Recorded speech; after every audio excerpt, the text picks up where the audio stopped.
Tu cherches un métier d'avenir bien payé où tu peux travailler d'où tu veux et avec plein d'opportunités? Alors bienvenue parce qu'aujourd'hui je vais te donner 6 bonnes raisons de devenir développeur informatique.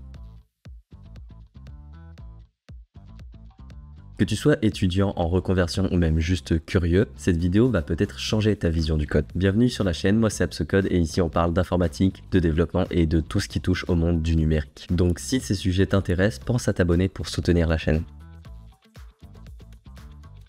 En 2025, la demande de développeurs ne fait qu'exploser. Aujourd'hui, toutes les entreprises ont besoin de développeurs. Les startups, les e-commerce, les banques, les jeux vidéo, l'intelligence artificielle, peu importe le secteur, de nos jours, une entreprise a besoin d'un développeur. D'ailleurs, en fin 2024, France Travail a publié un article disant que la France manquait d'environ 50 000 développeurs. Et cette pénurie, bien que triste, a une conséquence qui est de faire monter les salaires de tous les métiers de la tech. On va pas se mentir, le salaire est un argument très important pour la plupart des gens.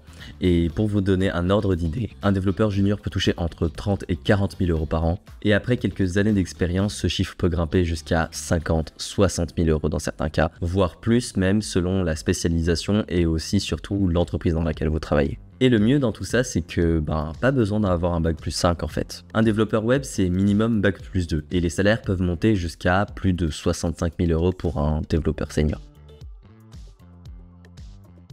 En étant développeur, tu peux travailler depuis chez toi, avoir des horaires flexibles et surtout avoir de bonnes conditions de travail général. Et en plus, tu n'es même pas obligé de travailler dans une entreprise parce que l'informatique, c'est un des domaines qui te permet le plus facilement d'être à ton propre compte. Tout ça en ayant ton auto-entreprise ou plutôt un poste de freelance si c'est ce que tu préfères. Donc si un métier qui propose souvent du télétravail et des horaires flexibles t'intéresse, l'informatique est peut-être une solution intéressante pour toi.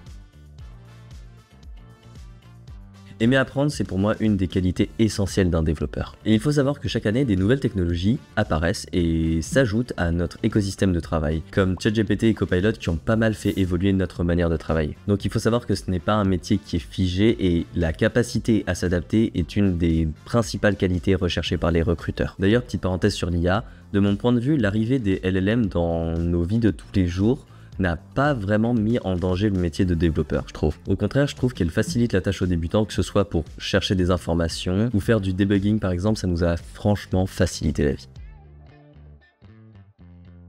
Imagine pouvoir développer ton propre site, ta propre appli ou même ton propre jeu vidéo, sans avoir à dépendre de personne. Et bien être développeur, ça t'aide à avoir les compétences nécessaires pour créer ton propre business au final. Il y a beaucoup de startups à succès qui ont été créées par des développeurs. Par exemple Facebook qui a été créé par Mark Zuckerberg, ou encore des jeux très connus comme Minecraft qui a été créé par Notch et un de ses associés. Beaucoup de projets comme ça qui ont fini par devenir des énormes entreprises ont commencé par des développeurs qui ont tout codé d'eux-mêmes. Et même sans vouloir créer ta propre entreprise, juste le fait de pouvoir automatiser des tâches du quotidien, je t'avoue que c'est hyper gratifiant et pratique en fait dans la vie de tous les jours de se dire que tu peux créer des choses comme ça.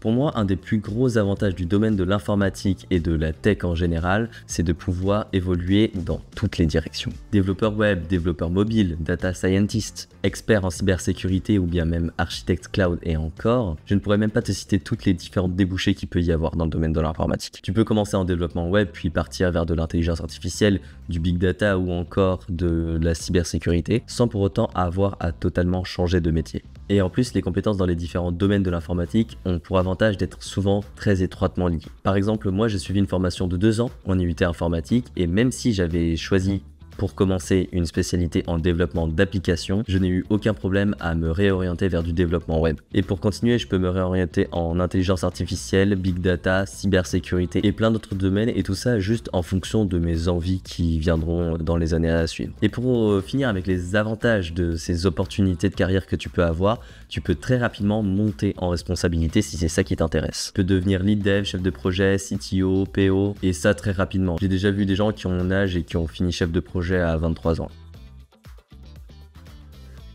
Eh bien ça je trouve que c'est vraiment faux pour le coup. Apprendre à coder c'est un petit peu comme apprendre une nouvelle langue. Au début ça peut paraître colossal comme tâche mais avec les bonnes méthodes tout le monde peut y arriver. En apprenant à coder avec des langages simples comme le Python, en faisant plein de petits projets pratiques en suivant des tutoriels sur internet, je trouve qu'on se rend compte assez vite que ce n'est pas si insurmontable que ça nous paraissait au début quand on se lance. En soi personne ne devient développeur en une semaine mais en pratiquant régulièrement tu peux déjà créer des choses très intéressantes en quelques mois. Pour vous donner un ordre ordre d'idée, vous pouvez créer votre premier site web en quelques heures et même si ça ne sera pas très abouti, je vous assure que c'est extrêmement satisfaisant de vous dire que vous avez pu faire autant dans un domaine que vous ne connaissez pas pour commencer. Dans tous les cas, j'espère que cette vidéo t'a plu et a pu t'être utile. En attendant, si tu veux savoir comment apprendre à coder en partant de zéro, cette vidéo devrait t'intéresser. Et si tu as encore d'autres questions, n'hésite pas à me les poser en commentaire, je les lis tous les jours. C'était Abso et à bientôt.